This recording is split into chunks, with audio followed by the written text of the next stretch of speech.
Hello everyone, this is Keshav Verma, and today in this session of Indian Polity, we will talk about the parts of the Indian Constitution. Bharat के संविधान के important parts हैं 22 parts plus जो हमने one part को repeal किया है constitutional amendment के द्वारा और जो नए पार्ट्स ऐड किए हैं उन सभी के बारे में हम डिस्कस करेंगे आज के इस सेशन के अंदर। देखिए, at the time of enactment of the constitution there were 395 articles, 8 schedules and 22 parts. Okay, अब तक देखिए हमने 104 कॉन्स्टिट्यूशनल अमेंडमेंट की हैं जिसके द्वारा हम अलग अलग आर्टिकल्स को ऐड किए हैं। शेड्यूल्स 8 थे लेकिन हमने कॉन्स्टिट्यूशनल अमेंडमेंट करके 4 और नए शेड्यूल ऐड किए, तो at present 12 schedules are present in the constitution. Parts की बात की जाए तो एक कॉन्स्टिट्यूशनल अमेंडमेंट के द्वारा हमने पार्ट 7 को रिपील किया और इसके अलावा 4 और नए पार्ट्स को हमने कॉन्स्टिट्यूशन में ऐड किया। ओके, सो इस वीडियो में हम चेक करेंगे पार्ट्स के बारे में, क्या क्या कौन कौन से आर्टिकल्स उन पार्ट्स में डिस्कस किए जाते हैं और क्या क्या इंपॉर्टेंट प्रोविजंस हैं जो कि एग्ज़ाम की दृष्टि से हमारे लिए बहुत इंपॉर्टेंट है। तो लेक्चर की शुरुआत करते हैं, आगे बढ़ते हैं। First of all will talk about the part 1। Part 1 of the Indian constitution, it talks about the union and its territory. Union और टेरिटरी के बारे में बात करते हैं पार्ट 1 के अंदर। देखिए, article 1 of the Indian constitution क्या बोलता है? India that is Bharat shall be a union of the states. The territory of India shall consist of the territory of the states, the union territory and any territory that may be acquired. The name of the states and the unions have been described in the first schedule. Bharat के कौन कौन से states हैं, उनके क्या क्या नाम है, क्या क्या उनकी बाउंड्री है, वो सब के बारे में हम डिस्कस करते हैं पार्ट 1 के अंदर। देखिए, शेड्यूल 1 के अंदर भी हमने बात किया था यूनियन एंड टेरिटरी के बारे में। एक्चुअली आर्टिकल 1 को अगर हम आगे पढ़ेंगे तो इसमें एक पॉइंट और लिखा गया है, states are India are those which are described in the schedule 1 of the Indian constitution. Okay, तो कहीं ना कहीं देखिए हमारे पास पार्ट्स और शेड्यूल्स के बीच में रिलेशन है। ओके, पार्ट 1 में हमने बात की यूनियन एंड टेरिटरी की, लेकिन शेड्यूल में हमने उन सभी स्टेट्स के बारे में स्टेट्स की लिस्ट बना दी जो कि पार्ट 1 से संबंधित हैं।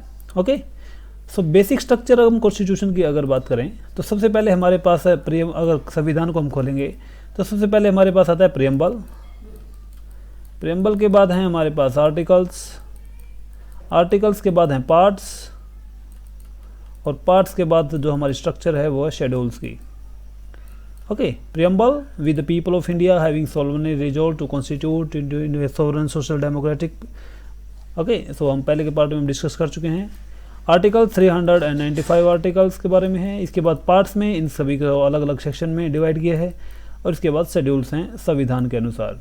ओके, सो पार्ट्स का रिलेशन है कहीं ना कहीं शेड्यूल से। Okay, so part 1 union and its territory, very very important, exam के अंदर बहुत बार पूछा गया है, please note it.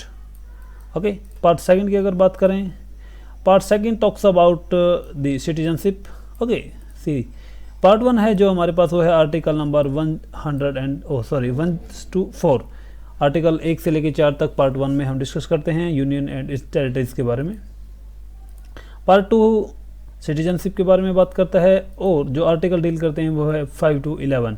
Article 5 to 11 talks about the citizenship. Okay, citizenship limited role because under article 11 parliament can make law about the citizenship। Limited role है इस part का क्योंकि आर्टिकल 11 जो कॉन्स्टिट्यूशन का उसके अंडर प्रोविजन बनाए गए हैं कि parliament can make law about the citizenship in India. Okay, so part 1 union and territories, part 2 citizenship.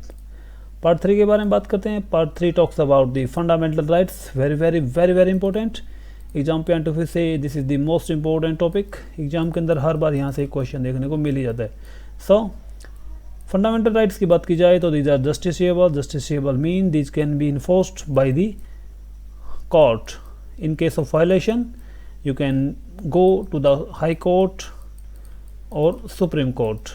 Okay, and you can आप यहाँ पे एक पिटिशन डाल सकते हैं अगर आपको लगता है कि आपके फंडामेंटल राइट्स को कहीं ना कहीं ब्रीच हुआ है। फंडामेंटल राइट्स 6 तरह के फंडामेंटल राइट्स हैं हमारे पास।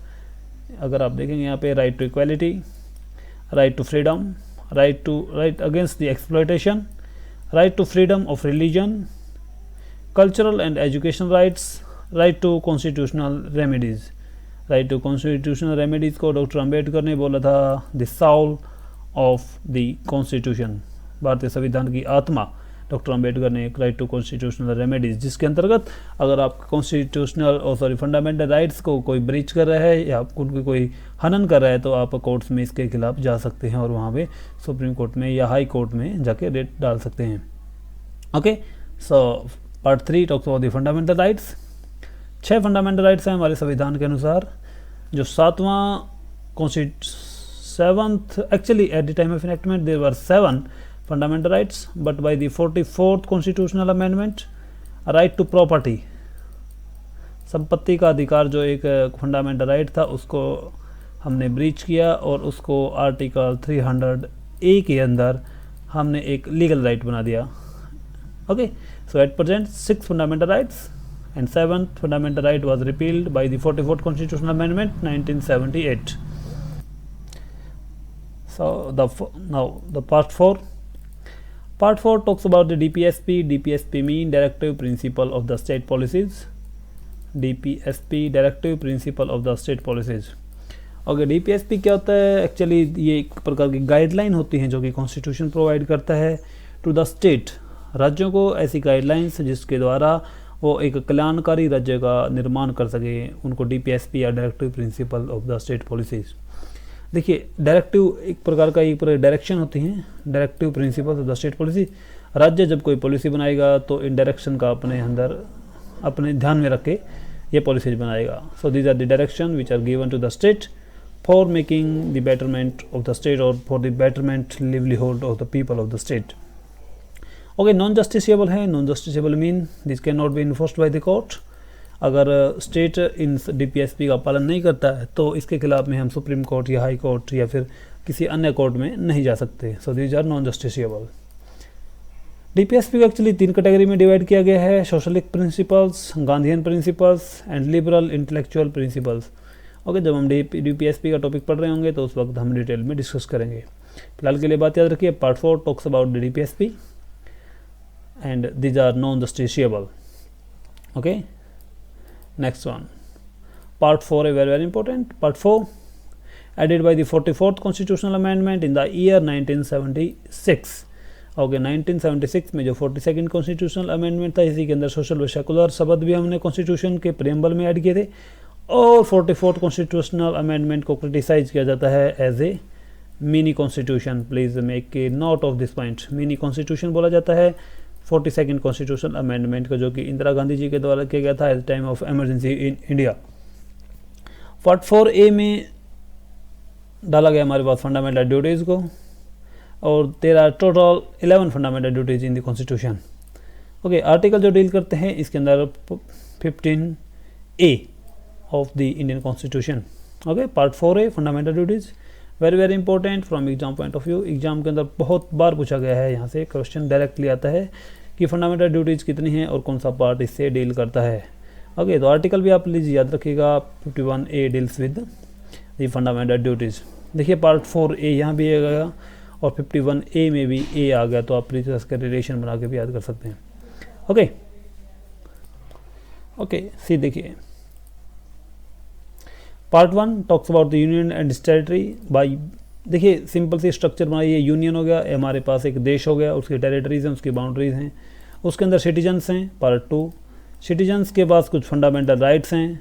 पार्ट 3, फंडामेंटल राइट्स के साथ यहाँ पर कुछ फंडामेंटल ड्यूटीज़ भी हैं। ओके, तो part 1 union and its territory, second part deals with citizenship, third part fundamental rights FR and part 4 FD fundamental duties. Okay, पहले 4 पार्ट को ऐसे रिलेशन बना के आप याद कीजिएगा। Now we will talk about the part 5 of the constitution. Part 5 की बात की जाए talks about the union executive की बात की जाए तो 52 to 78 आर्टिकल। पार्लियामेंट हमारे पास डिस्कशन में आते हैं under article 79। Supreme court CAG 148 to 158। Okay, article डील करते हैं 52 से 151 तक of the union. Okay, union में देखिए हमारे पास प्रेसिडेंट हैं, प्राइम मिनिस्टर है, उन सब के बारे में हम डिस्कस करते हैं पार्ट 5 के अंदर। ओके, पार्लियामेंट की स्ट्रक्चर हमें पता है, Lok Sabha, Rajya Sabha and president. Okay, ये सब इंपॉर्टेंट चीज़ें हैं, वो हमारे पास पार्ट 5 के अंदर। So part 5 deal with the topic union. Okay, please note it, union. Next one, part 6 of the Indian constitution. Articles deal करते हैं 152 से लेकर 237 तक, 237 तक। इस talk about the state government, राज्य सरकार के संबंधित में है पार्ट 6। स्टेट एग्जीक्यूटिव 152 से 162 के बीच में है। CM and council of his ministers 163 से लेकर 167 तक है। स्टेट लेजिस्लेचर के बारे में हम बात करते हैं 168। Veto power of the governor, very very very important, exam के अंदर बहुत बार पूछा गया है। It is under article 200, very very important, आप इसको प्लीज प्लीज नोट बनाइएगा, very very important. So part 5 union, part 6 state. देखिए पार्ट 5 में हमने बात की यूनियन, एक प्रकार से केंद्र सरकार के संबंधित इसको कह सकते हैं, संघ। और यहाँ पर 6 पार्ट में हमने डिस्कशन किया स्टेट गवर्नमेंट के बारे में या फिर राज्य सरकार के बारे में। ओके, सो देखिए पार्ट 1 एक बार रिवाइव कर लेते हैं चीज़ों को। पार्ट 1 में हमने बात की union and it's territories. Second part में सिटीजन्स हैं। थर्ड पार्ट में उनकी कुछ फंडामेंटल राइट्स हैं। उसके बाद उनकी कुछ फंडामेंटल ड्यूटीज़ हैं। इसके बाद यूनियन है, इसके बाद स्टेट गवर्नमेंट है। ओके, 6 पार्ट हमने देखिए याद कर लिए अभी तक, कोई ज़्यादा मुश्किल बात नहीं है, इनको याद कर लीजिएगा। Veto power of the governor, article 200, very very important. Okay, next one, part 7। Part 7 actually it was removed by the 7th constitutional amendment in the year 1956। 7th constitutional amendment था, उसके जरिए हमने इस पार्ट को रिवील कर दिया। Okay, what were the reason behind it. Okay, जो part 7 था actually it dealt with the part B of the state of the union. जो संघ की हमारे पार्ट बी थी स्टेट की, उनसे संबंधित था पार्ट 7। एक्चुअली हुआ क्या था, eight the time of formation of India, हमारे पास स्ट्रक्चर कुछ ऐसी थी कि हमने स्टेट को अलग अलग कैटेगरी में डिवाइड किया हुआ था। There was part A states, part B states, part C and part D. Okay, जो पार्ट बी के स्टेट से actually these were the princely states. Okay, princely state से संबंधित था। So it was rebuilt by the 7th constitutional amendment in the year 1956। Okay, part 7 जो कि princely state से repeal था, इसको हमने रिमूव कर दिया या रिपील कर दिया bye the 7th constitutional amendment 1956। बहुत ही इंपॉर्टेंट है, एग्जाम के अंदर हजारों बार पूछा गया है पार्ट 7 के बारे में कि ये कॉन्स्टिट्यूशनल या संविधान संशोधन के द्वारा रिमूव किया गया। संविधान संशोधन या फिर constitutional amendment, it is done under the article 368 of the Indian constitution bye a mean of special majority. Okay, so please make a note of this point. So now next, part 8 of the constitution, it talks about the union territories or UTs. At present 9 union territories। Jammu and Kashmir और लद्दाख के बनने के बाद हमारे पास total हो गई 9 union territories. यहाँ पर कहीं ना कहीं केंद्र सरकार का शासन होता है। और यूनियन टेरिटरी से संबंधित कौन से शेड्यूल थे, आप प्लीज़ मुझे कमेंट करके बताइएगा। अगर आपको याद नहीं आ रहा तो इसका मतलब पहले की वीडियो आपने अच्छे से नहीं देखी। Please schedules of the Indian constitution, जो कि इससे पहले की वीडियो है, वो भी आप प्लीज़ देखिए। कहीं ना कहीं आप रिलेशन सेट कर पाएंगे पार्ट्स और schedules of the Indian constitution के बीच में। Okay, so part 8 deals with the union territories, और जो आर्टिकल्स हैं वो हमारे पास 238 to 242 of the Indian constitution.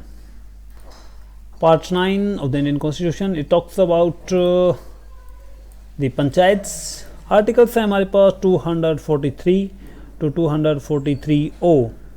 Okay, अब देखिए स्ट्रक्चर हमारे पास क्या है, ये OABC कैसे आ गए। ओके, देखिए जो ओरिजिनल स्ट्रक्चर थी कॉन्स्टिट्यूशन की, वो थी हमारे पास 395 आर्टिकल्स। ओके, मान लीजिए 1 article, 2 number article, 3 number article, ऐसे ऐसे करके 395 आर्टिकल्स हमारे पास at the time of enactment of the constitution थे। ओके, अब देखिए इन आर्टिकल्स हमें कहीं ना कहीं स्पेशल प्रोविजन से संबंधित करते हैं, मतलब कि हर आर्टिकल का अपना महत्व वो किसी ना किसी टॉपिक के ऊपर है। सपोज हमने यूनियन एंड इट्स टेरिटरी में कोई मॉडिफिकेशन करना है, मान लीजिए आर्टिकल 1 के अंदर ही हमें मॉडिफिकेशन करना है, और यहाँ पे संविधान संशोधन कर दिया हमने, कॉन्स्टिट्यूशनल अमेंडमेंट कर दिया, तो होगा क्या, तो यहाँ पे हम इसके साथ लगा देंगे 1A, एक संविधान संशोधन के बाद। ओके, अगर इसमें एक और संशोधन कर दिया तो इसके बाद 1B, इसके बाद एक और हो गया 1C, 1D, इस प्रकार से ये जाएगा अप टू Z। Z के बाद क्या होगा, मान लीजिए AZ हो गया, और इसके बाद भी हमें कोई ज़रूरत पड़ गई संविधान संशोधन की, तो इसके साथ हम करेंगे ZA, ओके, फिर ZB, ZC, ओके, इस प्रकार से हम कॉन्स्टिट्यूशनल अमेंडमेंट की प्रोसेस को करते हैं। So this is the point, जो नए आर्टिकल्स हम ऐड करते हैं एक्चुअली वो पहले वाले आर्टिकल के अंदर ही होता है। So please note this point. Part 9 of the constitution deals with the panchayat जो कि ग्रामीण स्तर पर सेल्फ लोकल गवर्नेंस की बॉडी है। ग्राम पंचायत, इसको देखिए 3 स्टेजेस में हम स्टडी करते हैं, ग्राम पंचायत, पंचायत समिति, जिला परिषद। Okay, article 243 to 243 deals with the panchayats. The Panchayati Raj system was first adopted by the state of Rajasthan in Nagaur district on 2 October 1959, but first of all it was started by the Andhra Pradesh. Rajasthan के Nagaur district बहुत बार पूछेगा exam के अंदर, सबसे पहली बार यहाँ पर इसको अडॉप्ट किया गया था पंचायती राज सिस्टम को ऑन 2 अक्टूबर 1959। महात्मा गांधी जी की बर्थडे जो कि 2 अक्टूबर को होता है, उसी दिन इसको एक्सेप्ट किया गया था। प्लीज़ वेरी वेरी इंपॉर्टेंट, इसका नोट्स बना लीजिएगा आप। ओके, सो पार्ट 9 पंचायत से संबंधित करते हैं। Okay, part 9A very very important. Part 9A of the Constitution, it was added by the 74th Constitutional Amendment in the year 1992। 74वें संविधान संशोधन 1992 के द्वारा इस पार्ट को ऐड किया गया। Talks about the union self-governance. Okay, this amendment is also known as the Nagarpalika Act came into force. Okay, शहरी स्तर पे जो हमारे पास सेल्फ गवर्नेंस है, म्यूनसिपैलिटीज़ हैं, उससे संबंधित है part 9A and it came into force on 1 June 1993। Okay, इस देखिए जो संविधान संशोधन था 74th कॉन्स्टिट्यूशनल अमेंडमेंट, इसको बोला जाता है नगर पालिका एक्ट। ओके, तो पार्ट 9A देखिए, 9 हमारा डील किया पंचायत के साथ है और 9A म्यूनसिपैलिटीज़ से संबंधित है। ओके, आर्टिकल डील करते हैं इसे, यस, आर्टिकल डील करते हैं 243P टू 243ZG। ओके, आपको स्ट्रक्चर समझ में आ ही गई होगी, ये PZG क्यों आया है यहाँ पे। ओके, सो संविधान संशोधन Z, उसके बाद ZA, ZB वगैरह वगैरह। ठीक है, आगे चलते हैं, पार्ट 9B के बारे में बात कर लेते हैं। Part 9B deals with the cooperative societies added by the 97th constitutional amendment in the year 2011. Okay, later the cooperatives was enacted to encourage economic activities of the cooperatives, which in turn will help the progress of rural India cooperative society, जो कि rural India को development में कहीं ना कहीं हमारे पास helpful होंगे, उससे संबंधित है हमारा पार्ट 9B। आर्टिकल डील करते हैं ZH टू Z43 ZT से। Okay, so not a very important, लेकिन आप चाहे तो इसको याद रख सकते हैं, याद कर ही लीजिएगा, पार्ट्स तो एटलीस्ट आपके मुँह ज़बान याद होने चाहिए सभी के सभी। So next one, part 9 of the Indian constitution, very very important. Article 244 to 244A schedules and tribal area से संबंधित है हमारे पास part 10 of the Indian constitution. Okay, so हमने पहले के वीडियो जो कि schedules of the Indian constitution थे, वहाँ भी हमने शेड्यूल्स और ट्राइबल एरिया से संबंधित एक शेड्यूल पढ़ा था। तो प्लीज़ आप schedules of the Indian constitution को भी ज़रूर देखिएगा। यहाँ पार्ट्स और schedules of the Indian constitution के बीच में बहुत ही संबंध है। जो चीज़ें यहाँ पर हैं, कहीं ना कहीं उनका डिस्क्रिप्शन भी आपको schedules of the Indian constitution में मिल जाएगा। So please watch the earlier video also. Next, part 11 of the constitution talks about the union and state relations. केंद्र सरकार और राज्य सरकारों के बीच में रिलेशंस के बारे में बात करता है part 11। Article 245 to 263 deals with the union and state relations. किस तरीके के रिलेशन है, यहाँ पर हमारे पास लेजिस्लेटिव रिलेशंस, एडमिनिस्ट्रेटिव रिलेशंस हैं, और then financial relations are discussed under part 11 of the constitution. Okay, so part 12 deals with finance, property, contract and suits. Okay, article है यहाँ पर 264 to 300A। Okay, very important article 13A, बहुत important, right to property. Actually हुआ क्या था, देखिए पहले भी बात कर चुके हैं हम फंडामेंटल राइट्स के बारे में, जो कि हमारे पास we discuss about the fundamental rights in the part 3 of the constitution. देखिए ओरिजिनली हमारे पास 7 फंडामेंटल राइट्स थे।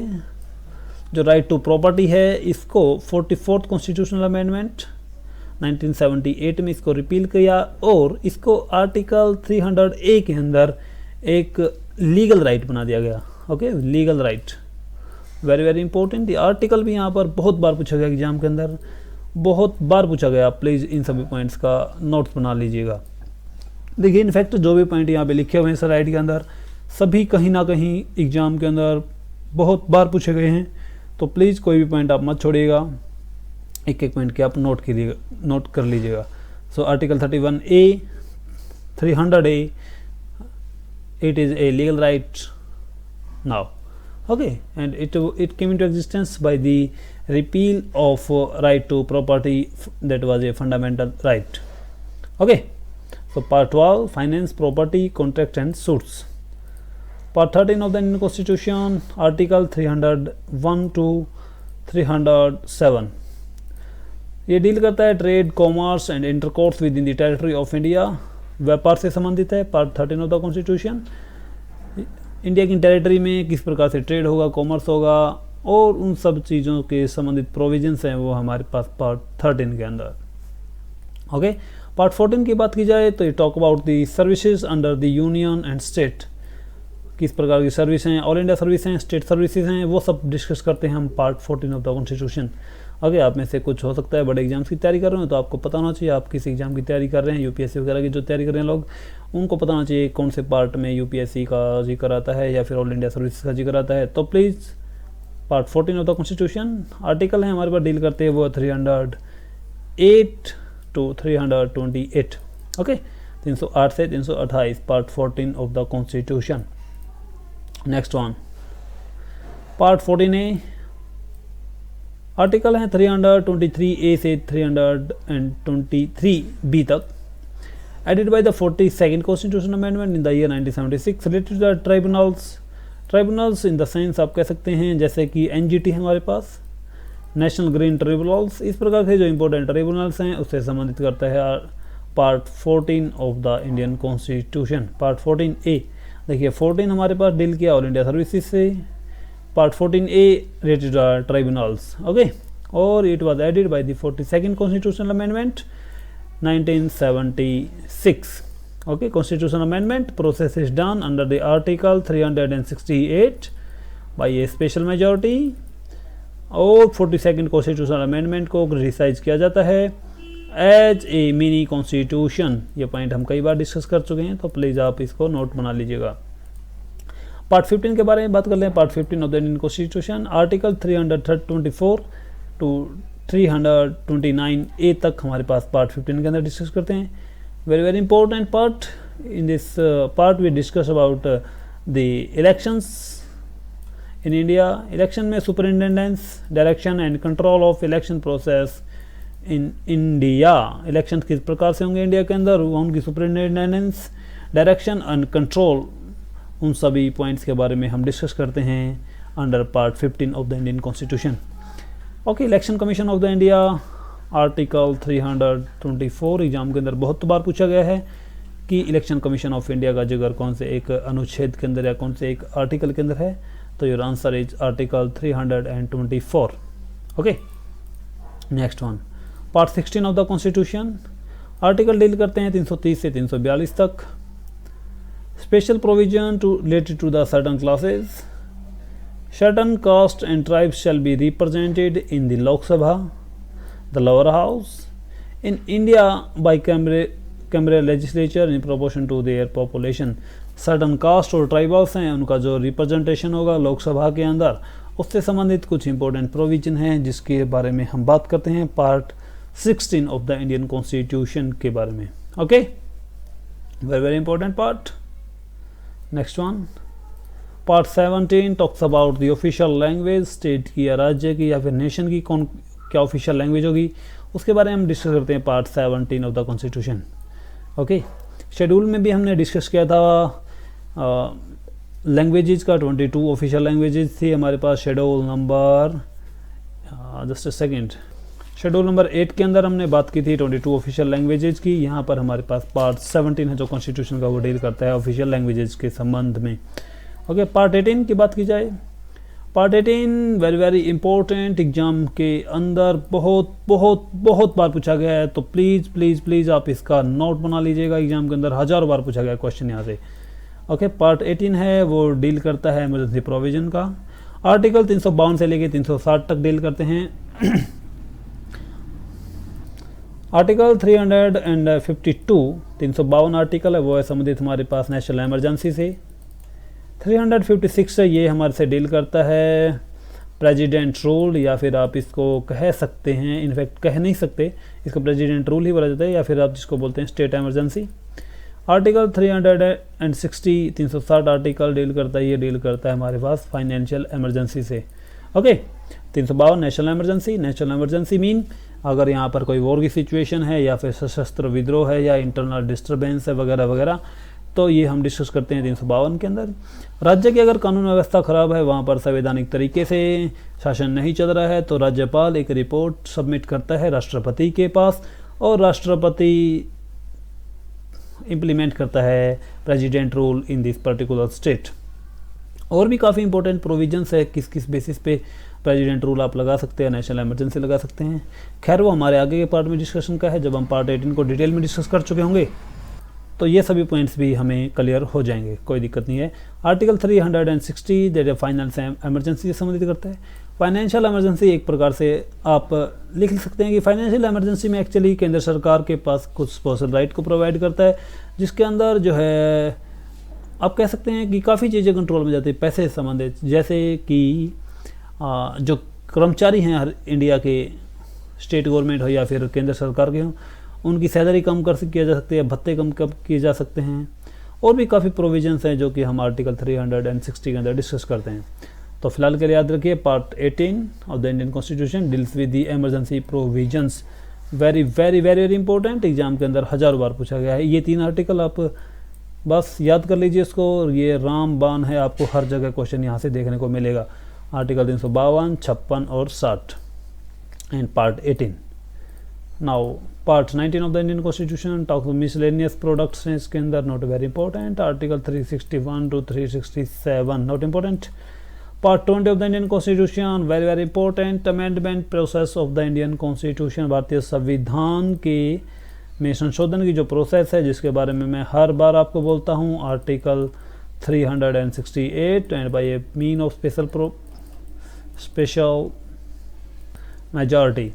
ओके, पार्ट 20 डील करता है आर्टिकल 368 से। देखिए एक आर्टिकल है हमारे पास 368 and it is a complete part. Okay, so अगर एग्जाम के अंदर कई बार क्वेश्चन पूछ देता है कि आर्टिकल 20 में पार्ट 20 में कितने आर्टिकल्स हैं, तो आपके पास आंसर होगा सिर्फ एक ही आर्टिकल है, वो है 368, और जिसके अंदर बताया गया है अमेंडमेंट प्रोसेस। अमेंडमेंट प्रोसेस में क्या क्या इंपॉर्टेंट चीज़ें हैं वो सब हम डिस्कस करेंगे जब हम पार्ट 20 को डिटेल में डिस्कस कर रहे होंगे। फिलहाल के लिए बात याद रखिएगा कि amendment process article 20। Article 21 talks about the temporary transitional and special provisions. 369 to 392 articles हैं यहाँ पर। अब देखिए टेम्परेरी ट्रांजिशन स्पेशल प्रोविजंस किस प्रकार के प्रोविजन हैं। देखिए अभी जम्मू एंड कश्मीर और लद्दाख, जो जम्मू एंड कश्मीर का इलाका था, वहाँ पर स्पेशल स्टेट का दर्जा था हमारे पास पहले। ओके, स्पेशल स्टेट का जो प्रोविज़न था वो हमारे पास देखिए आर्टिकल 370 के अंदर था, धारा 370 जिसको आप पॉपुलरली जानते हैं। So this provision was made under article part 21 of the Indian constitution. Okay, so ये temporary transitional and special provision किसी स्टेट में या फिर पर्टिकुलर किसी चीज़ के ऊपर लगाने हो तो यहाँ पर हम डिस्कस करते हैं पार्ट 21 के अंदर। ओके, आपको पता होगा Jammu and Kashmir and Ladakh 2 union territory के अंदर डिवाइड करती है, और 8% 9 यूनियन टेरिटरी हैं इंडिया के अंदर। So part 21 very very important, it talks about the temporary transitional and special provisions.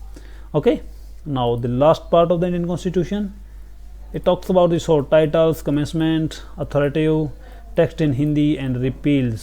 क्या मतलब है इसका? देखिए कमेंसमेंट का मतलब है हमारे पास, देखिए कमेंसमेंट मतलब ये अनाउंसमेंट कर सकते हैं हम एक प्रकार से, जैसे कि हमने इंडिया के कॉन्स्टिट्यूशन में अनाउंस किया है कि वी आर सॉवरन।